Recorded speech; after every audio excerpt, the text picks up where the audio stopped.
The true love is always blind. सच्चा प्यार हमेशा अंधा होता है। इसलिए मैं आज एक ट्रू लव स्टोरी सुनाने जा रही हूँ। एक गांव की लड़की थी अवनी, जो अभी बस 16 साल की ही थी। वो अपना बोर्ड एग्ज़ाम देकर दिल्ली शहर आई थी पढ़ने के लिए।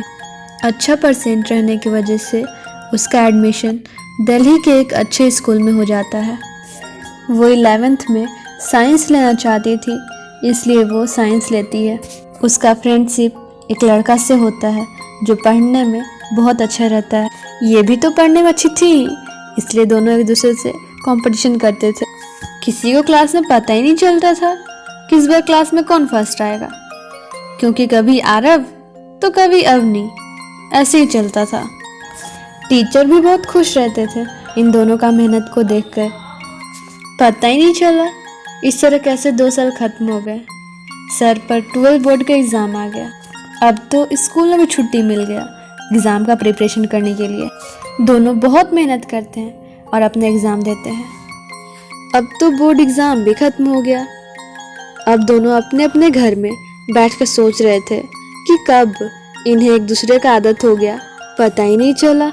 एक दूसरे की बातें, एक दूसरे का केयर, एक दूसरे से छोटा मोटा झगड़ा, थोड़ी मस्ती, एक दूसरे के साथ कंपटीशन करना, सारी बातें इन्हें सताने लगी। दोनों मिलना चाहते थे, पर कैसे, यही सोच रहे थे। फिर उन्हें याद आया कि उनके स्कूल के प्रिंसिपल ने कहा था कि आप लोगों का फेयरवेल एग्ज़ाम खत्म होने के बाद होगा, जो 2 दिन बाद ही था। फिर क्या, दोनों जुड़ गए फेयरवेल का तैयारी करने में। फिर दोनों तैयार होकर अपने फेयरवेल में पहुंचते हैं। दोनों की निगाहें एक दूसरे को ही ढूंढ रही थी। फिर दोनों मिलते हैं और साथ ही में बैठते हैं। दोनों अपना फेयरवेल में बहुत मस्ती करते हैं। घर जाने से पहले दोनों एक दूसरे को प्रपोज करते हैं। वो नज़ारा उनके लिए बहुत खास था, वो कभी नहीं भूल सकते थे। तभी ही दोनों अपना नंबर एक दूसरे को देते हैं। फिर दोनों डिसाइड करते हैं कि दोनों एक ही कॉलेज में एडमिशन लेंगे। और उन्हें ये भी पता था कि जिस कॉलेज में वो एडमिशन लेंगे वो कॉलेज खुद ही जॉब प्रोवाइड करता है। इसलिए अवनी बोलती है, जब तक हमारा जॉब नहीं लग जाता तब तक हम दोनों एज अ फ्रेंड ही रहेंगे। आरव भी यही चाहता था, इसलिए वो मान जाता है। रिजल्ट आ जाता है। अवनी का 97% आता है और आरव का 96%। दोनों उसी कॉलेज में एडमिशन ले लेते हैं। दोनों अपना पढ़ाई पूरी मेहनत के साथ करते हैं। दोनों मस्ती मजाक के साथ फिर अपना 2 साल ख़त्म कर देते हैं। ये ग्रेजुएशन का लास्ट ईयर था। दोनों बहुत खुश थे। आज अवनी अकेली ही कॉलेज आई थी, क्योंकि अवनी का थोड़ा तबीयत खराब था, इसलिए वो घर पे आराम कर रहा था। अवनी अपने लाइब्रेरी से वापस आ रही थी, तभी उसके पास कॉल आता है। तब वो कॉल उठाती है। उधर की बातें सुनकर उसके हाथ से फ़ोन छूटकर गिर जाता है। वो वहाँ बैठकर रोने लगती है। फिर वो दौड़कर घर जाती है। वो पूरा रोए जा रही थी। तभी वहाँ पे अवी आता है।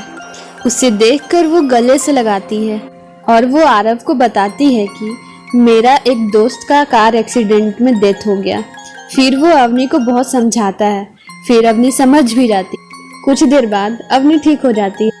फिर दोनों सोचते सोचते अपने फ्यूचर के बारे में सोचते हैं और हैप्पी हो जाते हैं।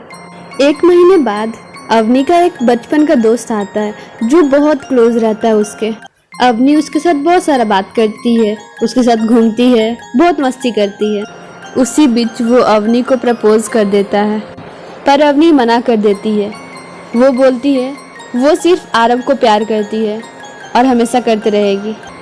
वो थोड़ा अपसेट होता है, पर वो समझ जाता है और वहाँ से चला जाता है। 1 दिन बाद फिर वो वापस आता है और उसको बोलता है हमें भी तो मिला उस खुशकिस्मत इंसान से।